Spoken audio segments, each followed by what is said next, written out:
இன்னைக்கு ஜனவரி 20ஆம் தேதி தமிழ்நாடு சட்டமன்றம் கூடியது. வழக்கமாவே முதல் கூட்டத்தொடர், அதாவது first session of the year பார்த்தீங்கன்னா, கவர்னரோட அட்ரஸை வச்சு தொடங்கும். அப்படிதான் கவர்னர் பேசிட்டு அதன் பிறகுதான் மற்ற பிஸ்னஸ் எல்லாம் அசம்பிளியில் கண்டக்ட் பண்ணுவாங்க. அப்படிதான் இன்னைக்கும் செஷன் கூட்டியிருந்தாங்க. முதல்ல கவர்னர் ஆர்.என். ரவி பேசின பிறகு அதனுடைய டிரான்ஸ்லேஷனை ஸ்பீக்கர் அப்பாவு தமிழில் படிப்பார். அதன் பிறகு அவையை வழக்கமாக ஒத்தி வச்சிருவாங்க. மறுநாள்ல இருந்து அவை பிஸ்னஸ் எல்லாம் தொடங்கும். இப்படிதான் வழக்கமா இருக்கும். ஆனா வழக்கம் போலவே கவர்னர் என்ன பண்ணாருன்னா, இந்த முறையும் நான் இந்த ஆளுநர் உரையை படிக்க மாட்டேன், இந்த ஆளுநர் உரை சரியா இல்லை, அரசாங்கம் பொய்களை இந்த உரையில கொண்டு வந்திருக்கிறாங்க அப்படின்னு சொல்லிட்டு கடந்த 2024, 25 மாதிரி இந்த வருஷமும் ஆளுநர் அவையிலிருந்து வெளிநடப்பு செஞ்சுட்டாரு. வெளிநடப்பு செஞ்சு அவர் கவர்னர் மாளிகை கூட போயிருக்க மாட்டாரு. பாதி வழியில அவர் போயிட்டு இருக்கும் போதே எல்லா மீடியாவுக்கும் ஒரு ஸ்டேட்மெண்ட் வருது ராஜ்பவன்ல இருந்து. அந்த ஸ்டேட்மெண்ட்ல என்ன சொல்றாங்கன்னு பாத்தீங்கன்னா, கிட்டத்தட்ட ஒரு 13 காரணத்தை சொல்றாரு கவர்னர். முதலீடு கவர்மெண்ட் சொல்ற மாதிரி முழுசா வரல. இன்னொன்னு, தேசிய கீதத்தை இவங்க முதல்ல நான் என்னுடைய அட்ரஸ்க்கு முன்னால தேசிய கீதத்தை இசைக்க மாட்டேங்கிறாங்க, இது ஒரு பிரச்சனை. அப்புறம் பட்டியலினத்த மக்களுக்கு எதிரான குற்றங்கள் தமிழ்நாட்டில் ரொம்ப அதிகமாக இருக்கிறது, பெண்களுக்கு எதிரான குற்றம் அதிகமாக இருக்கிறது. இவங்க அந்த கவர்னர் அட்ரஸ்ல என்னென்ன சொல்லியிருக்காங்களோ அதில் எதுவுமே உண்மை இல்லை, அதனால தான் நான் அந்த அட்ரஸை ஸ்கிப் பண்ணிட்டு நான் வந்துட்டேன் அப்படின்னு கவர்னர் கிட்டத்தட்ட ஒரு 3 பக்கத்துக்கு 13 பாயிண்ட் போட்டு ஒரு ஸ்டேட்மெண்ட்டை இங்கிலீஷ்லையும் தமிழ்லையும் எல்லாருக்கும் அமைச்சிருக்கிறாங்க.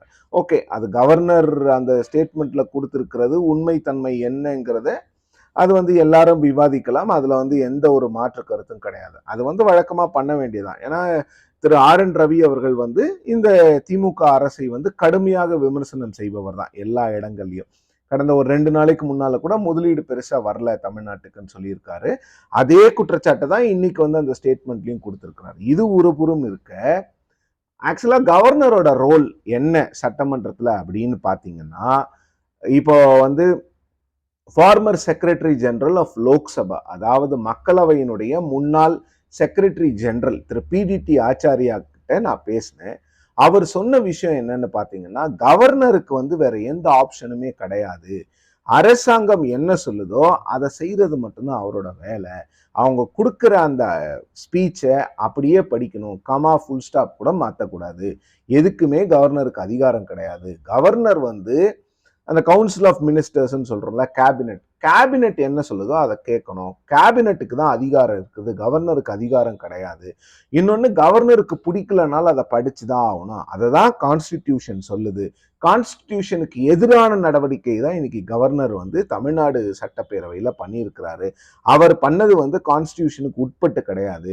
ஆக்சுவலா கான்ஸ்டிடியூஷனுக்கு அகைன்ஸ்டா தான் கவர்னர் பண்ணியிருக்காரு. அவருக்கு தன்னிச்சையாக செயல்படும் அதிகாரம் கிடையாது.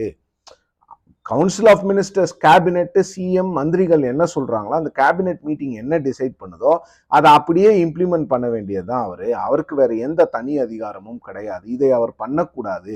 இந்த ஸ்பீச்சை படிக்க மாட்டேன்லாம் கவர்னர் சொல்லக்கூடாது. அவருக்குன்னு ஒரு சில டிஸ்கிரிஷன்ஸ் பவர் இருக்கு, அவர் முடிவெடுத்துக்கலாம். ஆனா அந்த பவர் இதுக்கு செல்லுபடி ஆகாது.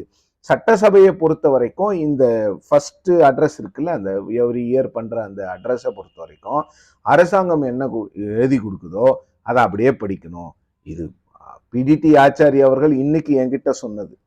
அதே போன்றுதான் பிரதமர் நரேந்திர மோடி அவர்களும் ஒரு 2 வருஷத்துக்கு முன்னால பாராளுமன்றத்துல பேசும் பொழுது கவர்னரும் மற்றவர்களும், அதாவது பிரசிடென்ட் நேஷனல் லெவல்ல பார்லிமெண்ட்ல பாத்தீங்கன்னா, அவங்க அரசாங்கம் எழுதி கொடுக்கின்ற உரைகளை தான் வாசிக்க வேண்டும் அப்படின்னு ஒரு விஷயத்தையும் சொல்லியிருக்கிறார்.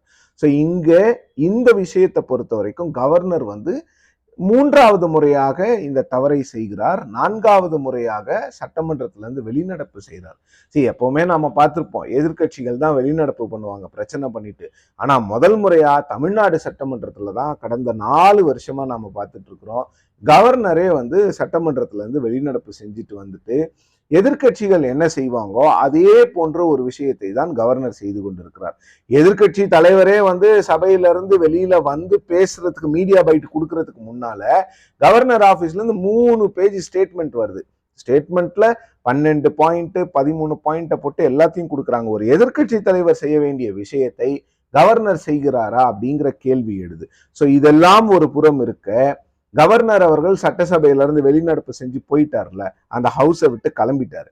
கிளம்பின பிறகு முதலமைச்சர் என்ன பண்றாரு, அவருடைய இருக்கையில இருந்து எழுந்து அவர் ஒரு தீர்மானத்தை படிக்கிறார். இப்ப என்னன்னா, கவர்னர் வந்து சட்டசபையில இருந்து போன ஒரு 5வது நிமிஷத்துல ஸ்டேட்மெண்ட் வருது. கவர்னர் போன உடனே சிஎம் எழுந்து அந்த அவர் ஏற்கனவே எழுதி வச்சிருந்த ஸ்டேட்மெண்ட்டை படிக்கிறாரு. அப்ப 2 பேருக்குமே தெரியும் என்ன நடக்க போகுதுன்னு. கவர்னருக்கு நான் படிக்க போதில்லைன்னு தெரியும், அரசாங்கத்துக்கு கவர்னர் படிக்கலன்னா நாம வந்து இந்த தீர்மானத்தை நிறைவேற்றி அத கவர்னரோட அட்ரஸ் வந்து கவர்னர் படிச்சுட்டு தான் இந்த சட்டசபை வந்து ஏற்றுக்கொள்கிறது. அப்புறம் அதனுடைய தமிழாக்கத்தை வந்து டிரான்ஸ்லேஷனு சபாநாயகர் அப்பாவு வந்து இன்னைக்கு படிச்சாரு.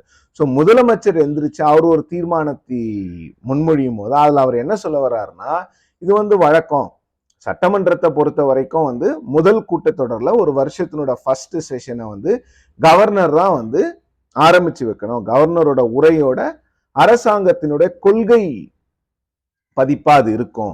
அரசாங்கத்தினுடைய கொள்கை என்னவோ அதை சொல்றதுதான் அந்த கவர்னர் அட்ரஸினுடைய வேலை, அதனுடைய குறிக்கோள். அதை பண்ணணும். ஆனா ஒரு கவர்னர் வந்து இங்க வந்து அதெல்லாம் பண்ணாமலே இருக்கிறார், ஒவ்வொரு முறையும் அதை மீறுகிறார்.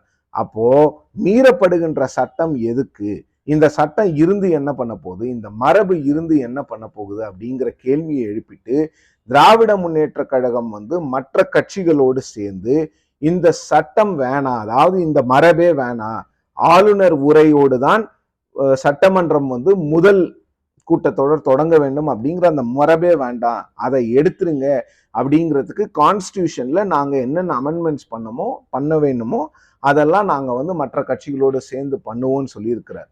இது தமிழ்நாடு அரசு வந்து இதை கான்ஸ்டிடியூஷன் வைஸ் கொண்டு போகணும்னு பாக்குறாங்க. ஆனா ஏற்கனவே ஒரு பிரசிடென்ட் இருக்கு.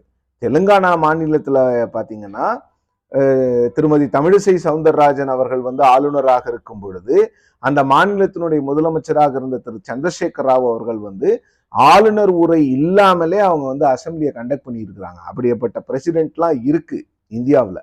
ஏன்னா ஆளுநர்கள் வந்து முட்டுக்கட்டை போடுறாங்க, அவங்க வந்து அவங்களுடைய கடமையை செய்யாம வந்து இங்க வந்து அசம்பிளியில வந்து பாலிடிக்ஸ் பண்ணிட்டு இருக்கிறாங்க அப்படிங்கிற அந்த எண்ணத்துல தான் தெலுங்கானால வந்து சந்திரசேகர் ராவ் வந்து அவங்க தமிழிசை சவுந்தரராஜனை கூப்பிடவே இல்லை, நீங்க வரவே வேண்டாம் அப்படின்ட்டாங்க.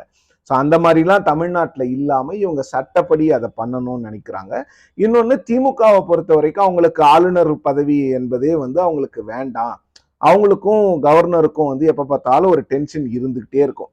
அந்த டென்ஷன்னால அவங்க வந்து திமுகவினுடைய ஃபவுண்டர் திரு அண்ணாதுரை அவர்கள் சொல்லும் போது ஆட்டுக்கு தாடி எதற்கு, நாட்டுக்கு ஆளுநர் எதற்குலாம் கேட்டிருக்கிறார். அதை தான் இன்னைக்கு முதலமைச்சர் அவர்களும் சட்டமன்றத்துல சொன்னாரு.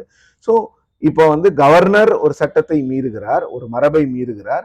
அவர் ஏன் அந்த மரபை மீறுறாருன்னு கேட்கறது மட்டும் இல்லாம அந்த மரபே வேணுமா, இனிமே அவர் தான் மீறிக்கிட்டே இருக்காரு, வேணுமான்னு ஒரு தேர்ந்தெடுக்கப்பட்ட அரசாங்கம் கேட்கிறது. இது வந்து ஒரு கிரைசிஸ் மாதிரி தான் போயிட்டு இருக்குது. கவர்னர் வந்து கடந்த 4 வருஷமா சட்டசபையில அவருக்கு இருக்கக்கூடிய கடமையை ஆற்ற தவறுகிறார். அரசாங்கம் ஒவ்வொரு முறையும் வந்து இந்த தீர்மானத்தை மூவ் பண்ணி அந்த ஸ்பீச்சை படிச்சதா காமிச்சிக்கிறாங்க.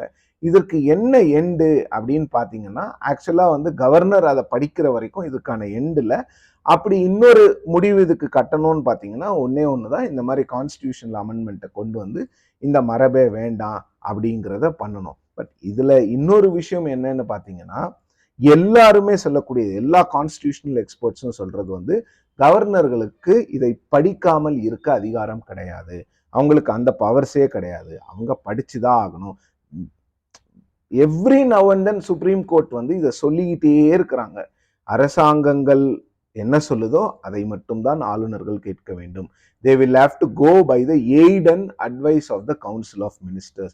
இதெல்லாம் எல்லாருமே சொல்றாங்க. எதிர்கட்சிகள் ஆளுகின்ற மாநிலங்கள் இருக்குல்ல, அங்க இருக்கின்ற கவர்னர்கள் மட்டும் இந்த மரபை வந்து கடைபிடிப்பதே கிடையாது. ஒரு தேர்ந்தெடுக்கப்பட்ட அரசாங்கத்திற்கு எதிராக ஒரு சில விஷயங்கள் அவங்க சட்டசபைக்கு வெளியில் மட்டும் இல்லாம சட்டசபைக்கு உள்ளேயும் பண்றாங்க. ஸோ இப்போ கான்ஸ்டிடியூஷனல் பொசிஷன் படி பார்த்தீங்கன்னா, கான்ஸ்டிடியூஷனல் எக்ஸ்பர்ட்ஸ் படி இன்னைக்கு ஆளுநர் ரவி அவர்கள் செய்தது வந்து அரசியல் அமைப்பு, அதாவது கான்ஸ்டிடியூஷன் அரசியலமைப்பு சட்டத்துக்கு எதிரானது தான் அப்படிங்கிற விஷயத்தை தான் உணர்த்துது.